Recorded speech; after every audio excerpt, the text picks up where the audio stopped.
Good morning and welcome to this Wednesday, October 21st edition of Keystroke Live. And today we're going to talk about EMV with Mercury and demonstrate the Verifone VX805 pin entry device.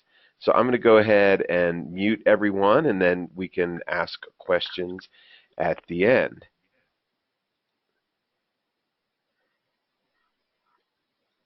Remember, same time every Wednesday, Keystroke Live, same login information. Mercury and EMV, this Verifone VX805 is the first device. It's just about ready to go. We're finishing up the live testing with the device, and hopefully we'll be ready for some pilot or some sites to go live with it next week. You can do a USB or serial connection. You see this, I am using a USB connection with this particular one. We have actually tested both USB and serial. They come with different cables. There's a panel on the back here that you can remove this screw and change cables, but the serial and USB device are supposedly different. So I'm going to go ahead and take my USB port and plug it into my PC, if I can do this without knocking anything over here. And the device should start to light up. There is a driver for the pin device itself, and we are using NetEP from DataCAP, and it works very similar to the way KeyPay works. So actually with this device and with the other devices that are coming out, you don't use KeyPay, you use NetEP from Mercury. You can install that software from the Keystroke update installer in version 8.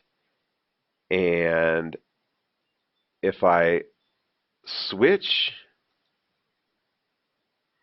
there you should see the Keystroke update installer, and here we have the drivers option. If I select that, there is the Mercury DataCAP NetEP, and we're just providing links to these websites so that you can get the drivers.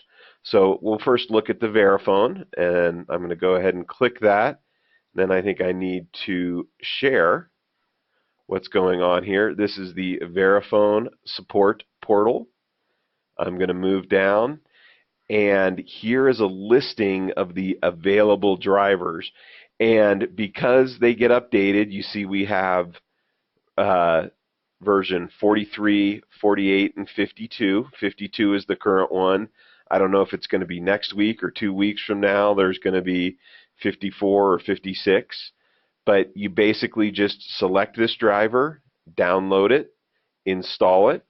There are really no settings within the driver itself other than what serial port it's using. So after you install it, you can look at your devices and printers. Now I'm going to share that window.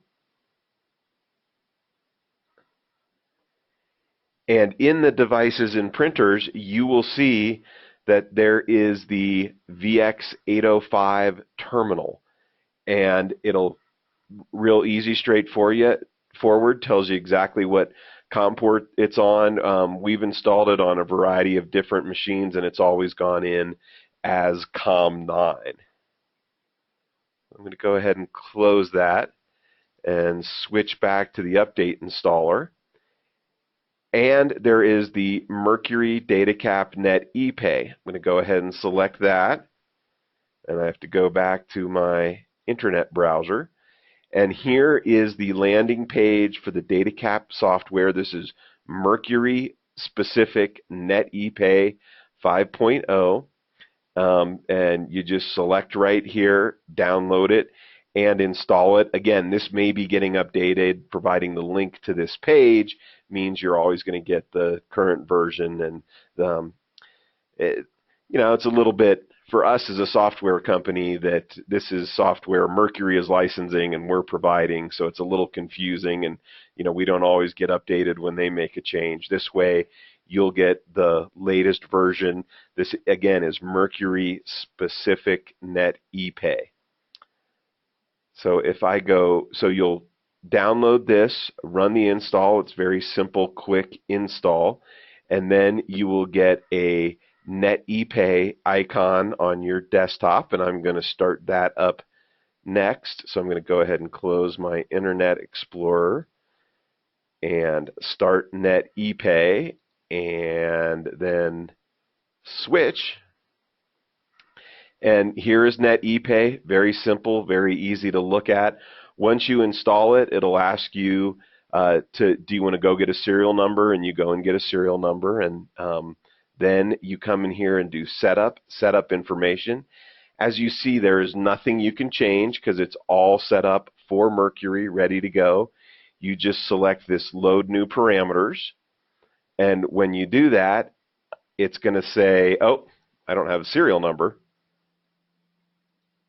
So I think I just have to close this.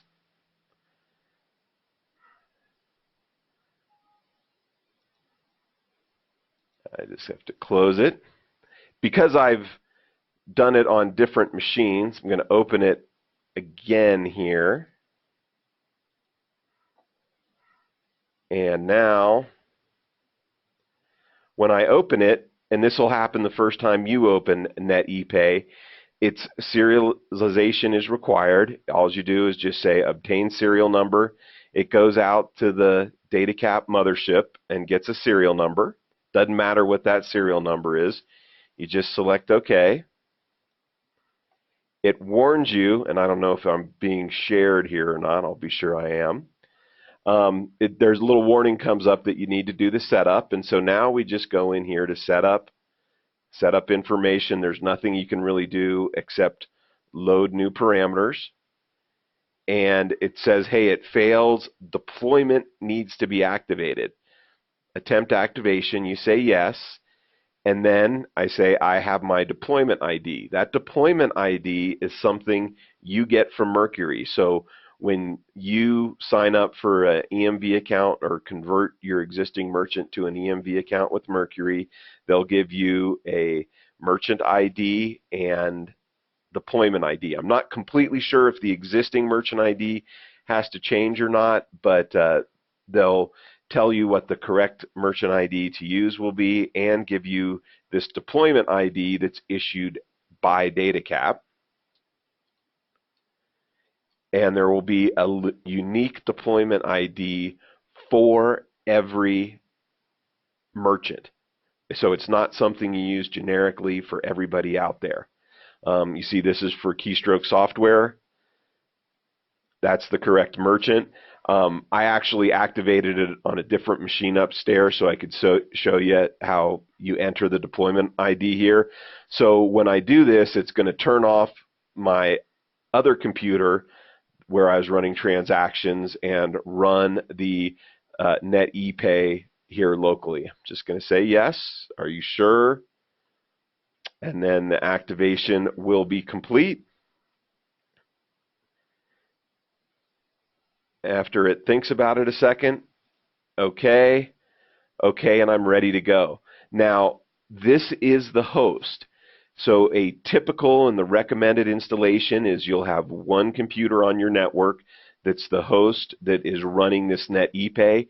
Everyone else will feed requests to it. If you do want to have it running on more than one workstation, you need to let Mercury know that, and they'll get you a deployment ID that has multiple lanes, and then you can run that on different workstations. So now I've got that running. I've got my pin pad installed and ready to go, so I can switch over to Keystroke. I'm going to go ahead and switch over to Keystroke here, enter my clerk number and password, Hopefully, I can't talk and type at the same time. And I'm in the configuration manager of Keystroke. I know that in the bottom right corner it says configure. I am going to select hardware pin pads and then the VX805 port. COM9 should be, if you've got other COM ports available, it'll list here, but I know it's COM9. And OK, and I can save that and ready to go. I can run the test. I can also, I'm going to do that out of the authorization methods, or the sales payment types here. Now, this gets a little bit different. There's a couple of ways you can do this. If you want just one payment type that's your credit cards, you can put that in there. Or I can create kind of a dummy payment type that will run my transactions, and then if it's a Visa card, it'll put it in Visa. If it's American Express, it'll put it in American Express.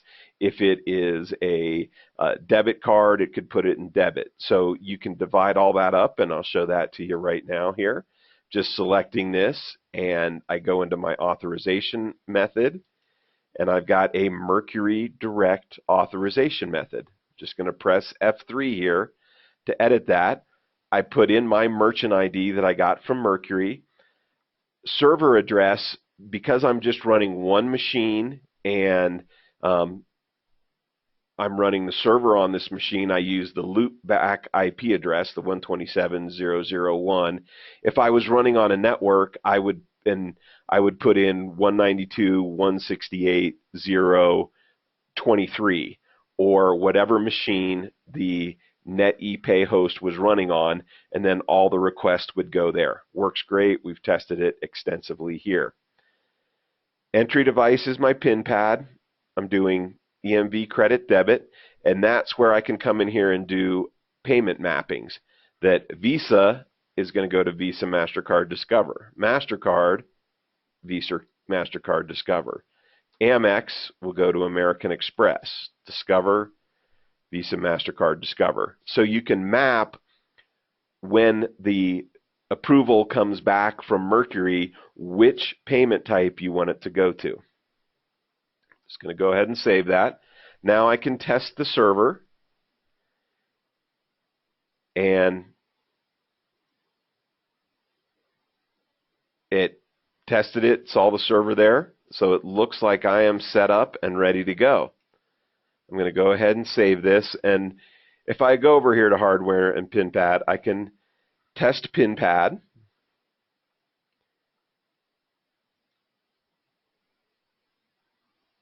and download the new parameters to the pin pad. And it's doing this again. I've done it a couple of times before, so it's not absolutely necessary, but it is good to do. So there, and then it downloads them and restarts. Remember, this pin pad is equipped with a EMV slot, a mag stripe reader, and it can also do contactless payments. And we will do a little demonstration of all of those. So looks like it's reinitializing a couple of times. Hopefully I'm getting all good stuff in there. I'm going to go back to my PowerPoint here. So remember, there is this new Mercury Direct authorization method. So remember that you're not using KeyPay. We're doing Mercury Direct, which is sending it to the Mercury specific DataCAP software. Now hopefully if I go back to Keystroke, I'm good to go. So I'm going to go ahead and go into the Sales Manager here. I am going to select some golf tees, go to my EMV payment type, and sale OK. I can select OK. And I don't know if you can read this, but it says insert, tap, or swipe. So I'm going to go ahead and take my card, insert it. There's kind of a last little click, please wait, do not remove card. It processes it. The message gets approved. It automatically prints a receipt. I have that going to a file because that's a requirement of EMV. Whether you get an approval or a decline, you have to provide a printed receipt to the customer. I say OK. It beeps at me, and Keystroke doesn't continue until I remove the card. You see I've got the payment information here. I can go ahead and look at that. Reference, expiration, it's got all that kind of good information. And then I can just go ahead and save this. Now I would print a receipt with a signature and have the customer sign it and keep that for myself, and provide a printed receipt to the clerk.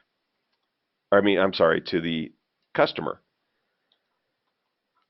I can also do this with a PIN entry. We just found out like Target is issuing PIN Visa cards.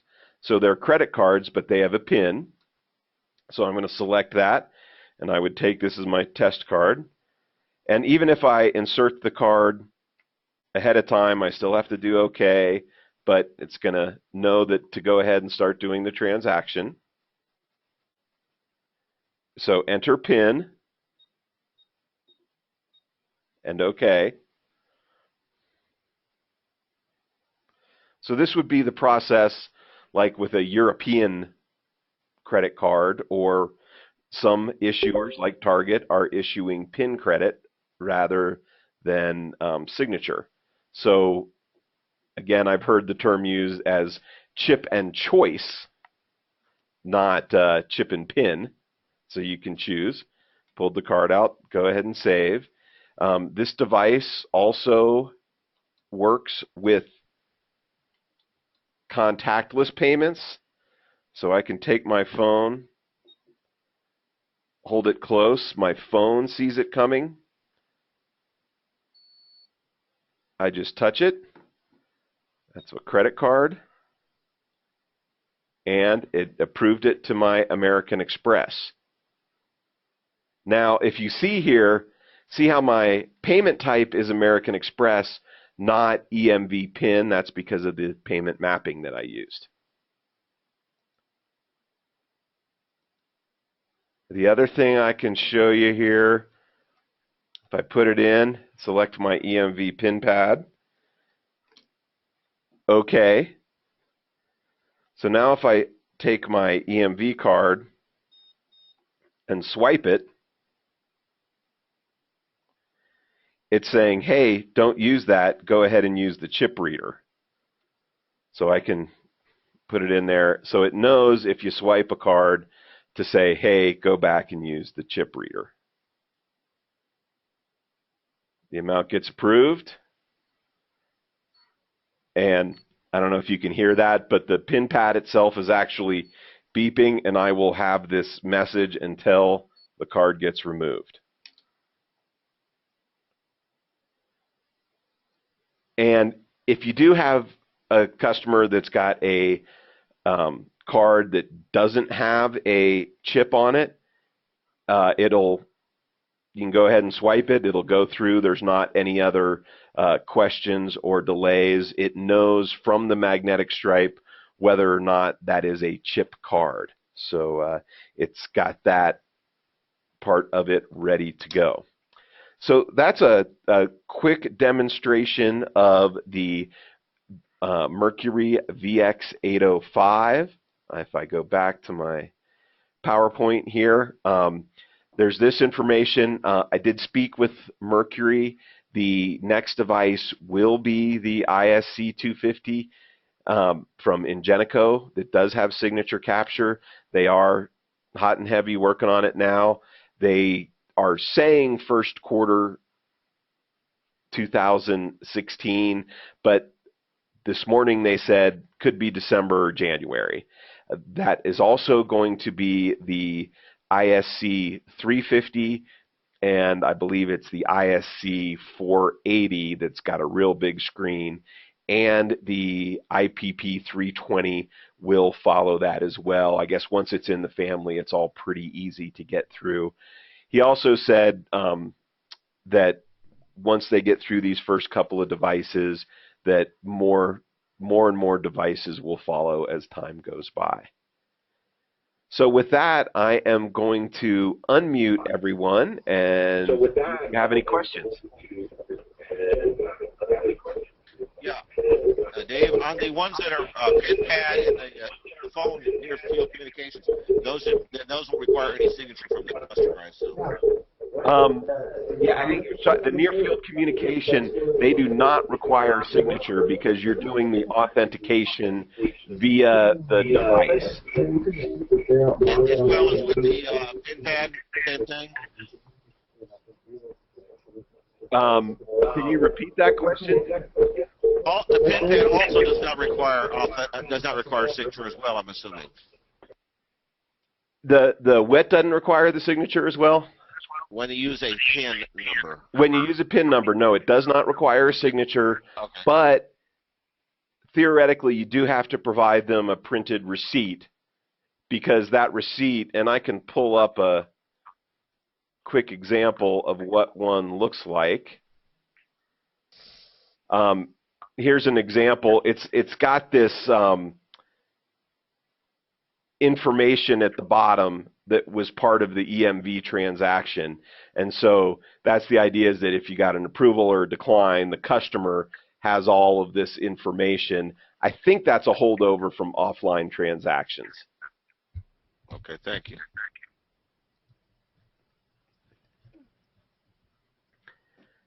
Any other questions? The 805 comes with a serial cable and a USB cable. Have you tested both, or do you have a preference? We have tested both. What I'm not sure, we have a device that was labeled USB and a device that was labeled serial. I don't know if the actual device is different or just the cables, but they both work well. You know, I like USB just because it's a little bit easier with today's computers. But they both perform very well.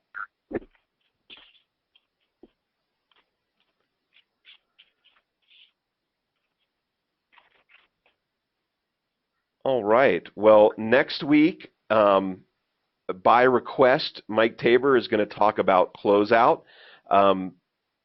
Keep your eyes peeled for information about version 8. We're hoping next week or the week after we will be able to get that into some live sites that they can run EMV transactions. So thank you very much for attending today, and Mike Tabor will see you next week where he's talking about closeout.